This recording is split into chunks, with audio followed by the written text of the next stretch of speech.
नहीं हक है। जो लोग मेरा खिलाफ कोर्ट में गया वो अच्छा जवाब मिल गया। 30টা মানুষকে খুন করেছে, 5 বারের সাংসদ হয়েছে।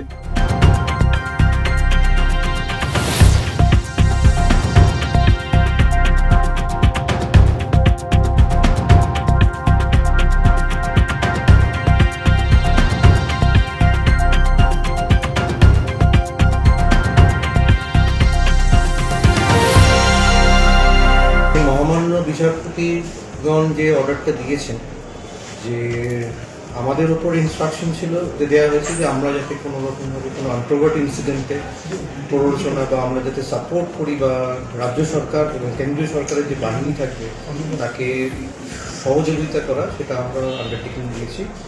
এবং রাজ্য সরকারকে যেটা অর্ডার দেওয়া হয়েছে যে to see that the law and order situation doesn't deteriorate, doesn't create a situation of any kind of communal disharmony, সেটা রাজ্য সরকারও বলেছেন যে তারা ইনশিওর করবেন যে যাতে করে কোনো রকমভাবে কোনো সিচুয়েশন যাতে অ্যারাইজ না করে যেটাতে তার এলাকা বলুন কিংবা পুরো স্টেটে কোনো রকমভাবে একটা আনপ্রোভার্ট কমিউনাল ডিসহারমনি যাতে না হয়, সেটা আমরা আন্ডারটেকিং দিয়েছি, আমরা সেটা বজায় রাখবো।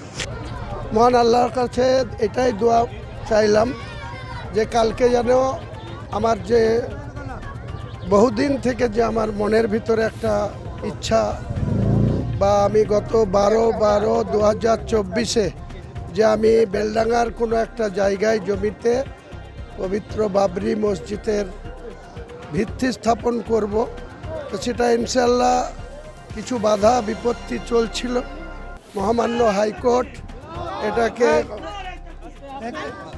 মহামান্য হাইকোর্টের জাজ সাহেবরা বলেছে উনি কোনো অসাংবিধানিক কাজ করছেন না, উনি সংবিধানের মধ্যে থেকেই তিনার মসজিদ করার অধিকার আছে।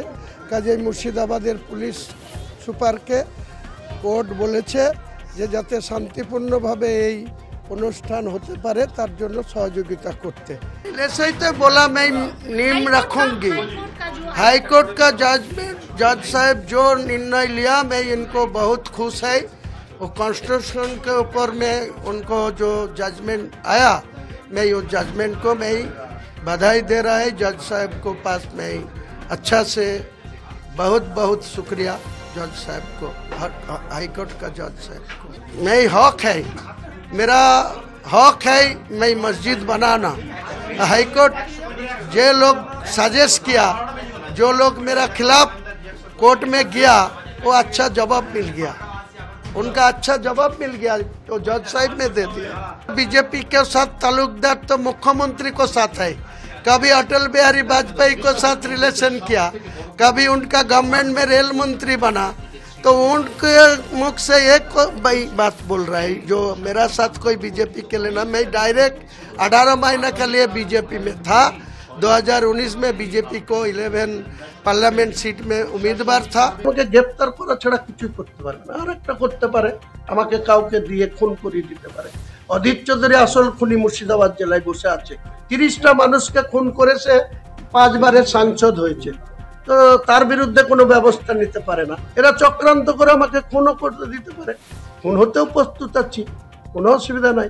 মরতে তো একদিনই। আল্লাহ তাআলার প্রতি আমার পূর্ণ অগাধ আস্থা আছে, ভরসা আছে, উনি আমাকে হেফাজত করবেন। মুর্শিদাবাদ কেন বাংলার কোনো কেউ বলেনি ভাই বাবরি মসজিদ করা জরুরি। এখন কেউ রাজনীতি করার জন্য বলতে পারে, সেটা তাদের ব্যাপার। কারণ এখানে মন্দির মসজিদে কোনো অভাব তো নেই মুর্শিদাবাদ জেলায়, প্রচুর মসজিদ, প্রতি গ্রামে গ্রামে মসজিদ।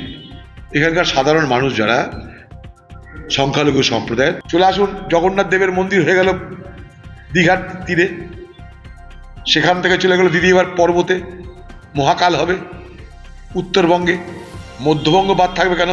সেখানে একটা দুর্গাঙ্গন, কোটি কোটি টাকা খরচা চলছে। সেখানটায় যখন একটা দিক যখন হিন্দুদেরকে খাতির করার জন্যে একটা দিক যখন সরকার নজর দিয়েছে, সরকারি কোষাগার থেকে যখন কোটি কোটি টাকা খরচা করে একদিকে যেমন মন্দির, পাশাপাশি দুর্গা উৎসবে একাধারে চাঁদা দিয়ে প্রত্যেকটা ক্লাবকে দখলে রাখার চেষ্টা হচ্ছে। কিন্তু যদি কোনো ব্যক্তি বাবরি মসজিদ ভেঙে দেওয়া বিজেপি দলের পতাকা নিয়ে সেই দলে যোগ দিয়ে থাকেন, তিনি আবার তারপর বাবরি মসজিদ নির্মাণ করবেন, এটা একটা বৈপরীত্য এবং এটা একটা মানুষকে এই ঘটনাগুলোই বলে দেবে, আজকেও কংগ্রেসে, আজকেও তৃণমূলে, আজকেও বিজেপিতে, আজকেও বিজেপির বকলমা নিয়ে অন্য রাজনৈতিক। বাবরি মসজিদের প্রতি এত শ্রদ্ধা, তাহলে বাবরি মসজিদ যে বিজেপি ভেঙে দেওয়াটা ভারতবর্ষের ধর্মনিরপেক্ষ স্পিরিটে একটা ভয়ঙ্কর আঘাত ছিল, সেই বিজেপিতেও যারা গেছিল, তো তারা আবার কেউ যদি বলে আমি আজ বাবরি মসজিদ করছি, তাহলে কি সেটা ধর্মের প্রতি বা সেখানে কি রাজনৈতিক কোনো অঙ্ক? তো মানুষের কাছে কি একটা প্রশ্ন আসবে না? হুমায়ুন বাবু কি বলছেন, কি করবেন, এ নিয়ে আমি কোনো মন্তব্য করব। যারা ইসলাম মানেন তারা মসজিদ বানাবেন, হিন্দুরা মন্দির বানাবে, খ্রিস্ট ধর্ম যারা মানেন তারা গির্জা চার্চ বানাবেন, শিখ যারা তারা গুরুদ্বারা বানাবেন, এতে আপত্তি নেই। কিন্তু নামকরণে আপত্তি আছে। নামকরণে আপত্তি আছে। মোগল পাঠানরা ভারত দখল করতে এসেছিল, অত্যাচার করেছে, জোর করে ধর্ম পরিবর্তন করেছে, মন্দির ভেঙেছে, মা বোনেদের ইজ্জত লুটেছে। অতএব বাবরি নামকরণে আমাদের প্রত্যেকটি রাষ্ট্রবাদী ভারতীয়র সে যে ধর্মেরই হোক আপত্তি আছে। এই নামকরণকে কেউ সমর্থন করে না, এরা আগুন নিয়ে খেলছে। এবং আমি আপনাকে আগাম পূর্বাভাস দিচ্ছি, পশ্চিমবাংলায় হিন্দুদেরকে বোকা বানানোর জন্য লোক দেখানো সাসপেন্ড হয়েছে। আগামীকাল এই বিতর্কিত নামে বিতর্কিত একটি ডেটে ঠিক করে শিলান্যাস মমতা ব্যানার্জির পুলিশ করতে দেবে। আমি আপনাকে ভিতরের খবর বলে গেলাম, মমতা ব্যানার্জির মুখ আর মুখোশ দুটো আলাদা, আপনি মিলিয়ে নেবেন কালকে এতটার সময়। মন্দির মসজিদের রাজনীতি তো নির্বাচনের আগেই তো হয়। মন্দির মসজিদের রাজনীতি যারা ধর্ম করার জন্য মন্দির মসজিদ করে তারা সারা বছর করে, আর যারা ভোট পার করার জন্য মন্দির মসজিদ করে তাদের তো ইলেকশন আসলেই এগুলো চাগার দিয়ে ওঠে। হুমায়ুন কবির বাবরি মসজিদ বানাবেন, ভালো কথা।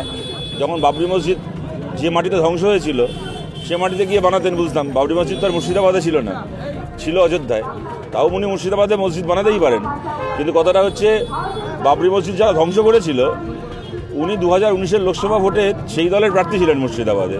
উনি এত বাবরি মসজিদপন্থী যে বাবরি ধ্বংসকারীদের হয়ে ভোট লড়ে নিলেন, তারপরে এখন উনি আবার বাবরি মসজিদ বানাবেন। তো ঠিক আছে, মন্দির মসজিদের রাজনীতিটা ভোটের আগেই হবে। মমতা বন্দ্যোপাধ্যায় বলছেন যে উত্তর বাংলায় মহাকালের মন্দির বানাবেন, হুমায়ুন কবির মসজিদ বানাবেন, কিন্তু বাবরি মসজিদ এবং এই রাম মন্দির দুটোই হচ্ছে অযোধ্যায়, উত্তরপ্রদেশে।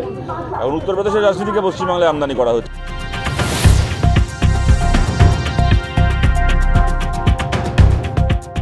ফলো করুন সংবাদ প্রতিদিন ডিজিটাল।